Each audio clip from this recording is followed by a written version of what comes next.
বয়স বাড়া জীবনের স্বাভাবিক নিয়ম, কিন্তু বয়স বাড়ার সঙ্গে সঙ্গে কমে যায় কাজের ক্ষমতা, কমে যায় আয়, অনেক সময় একেবারেই বন্ধ হয়ে যায় উপার্জন। বিশেষ করে যারা সারা জীবন দিনমজুরি, ছোটখাটো ব্যবসা বা অনিয়মিত কাজের উপর নির্ভর করে সংসার চালিয়েছেন, বার্ধক্যে তাদের আর্থিক অনিশ্চয়তা অনেক বেশি হয়ে দাঁড়ায়। এই পরিস্থিতিতে রাজ্য সরকারের বার্ধক্য ভাতা প্রকল্প প্রবীণ নাগরিকদের জন্য এক গুরুত্বপূর্ণ সহায়তা। গভর্নমেন্ট অফ ওয়েস্ট বেঙ্গল বয়স্ক নাগরিকদের আর্থিক সুরক্ষা দিতে মাসিক 1,000 টাকা করে ভাতা প্রদান করছে।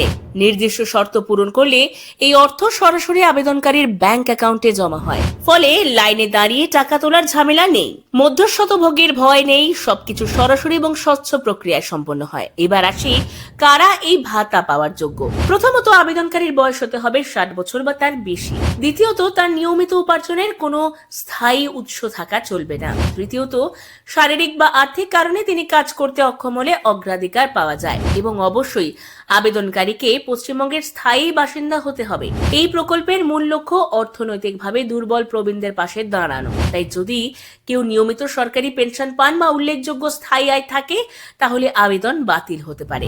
এখন প্রশ্ন, কিভাবে আবেদন করবে? গ্রামীণ এলাকার বাসিন্দাদের নিজ নিজ ব্লক ডেভেলপমেন্ট অফিস বা বিডিও অফিসে যোগাযোগ করতে হবে। শহরাঞ্চলে পুরসভা বা সংশ্লিষ্ট প্রশাসনিক দপ্তরে আবেদন জমা দিতে হয়। আবেদন করার আগে সংশ্লিষ্ট অফিসে গিয়ে ফর্ম সংগ্রহ করা এবং প্রয়োজনীয় নির্দেশিকা জেনে নেওয়া ভালো।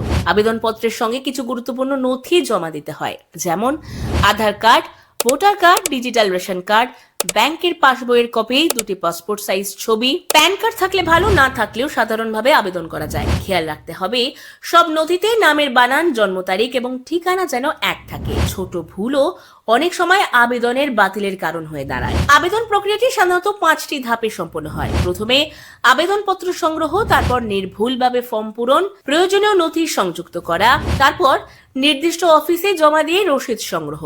শেষে প্রশাসনিক যাচাই প্রক্রিয়া সম্পন্ন হলে অনুমোদন দেওয়া হয়। অনুমোদনের পর কয়েক সপ্তাহ থেকে কয়েক মাসের মধ্যেই প্রথম কিস্তির টাকা পাওয়া যায়। তবে একবার অনুমোদন হয়ে গেলে নির্দিষ্ট সময় অন্তর নিয়মিতভাবে 1,000 টাকা করে ব্যাংক অ্যাকাউন্টে ঢুকতে থাকে। এই 1,000 টাকা হয়তো বড় অঙ্ক নয়, কিন্তু অনেক প্রবীণের কাছে এটি গুরুত্বপূর্ণ। ওষুধ কেনা, নিত্য প্রয়োজনীয় জিনিসপত্র, ছোটখাটো চিকিৎসার ব্যয়, এই অর্থ অনেক ক্ষেত্রে জীবনযাত্রাকে একটু হলেও সহজ করে তোলে। কোনো মাসে টাকা না এনে সংশ্লিষ্ট অফিসে যোগাযোগ করতে হবে, কারণ অনেক সময় কারিগরি বা নথিগত সমস্যার কারণে অর্থ আটকে যেতে পারে। একটি সুস্থ দায়িত্বশীল সমাজে প্রবীণদের সম্মান ও নিরাপত্তা নিশ্চিত করা অত্যন্ত গুরুত্বপূর্ণ। এই বার্ধক্য ভাতা প্রকল্প কেবল অর্থ সাহায্য নয়, এটি একটি সামাজিক প্রতিশ্রুতি, যাতে জীবনের শেষ পর্যায়ে কেউ নিজেকে অসহায় মনে না করে। যারা এখনো পর্যন্ত করেননি, তারা এই ভিডিওটি শেয়ার করুন এবং চটজলদি আবেদন করুন।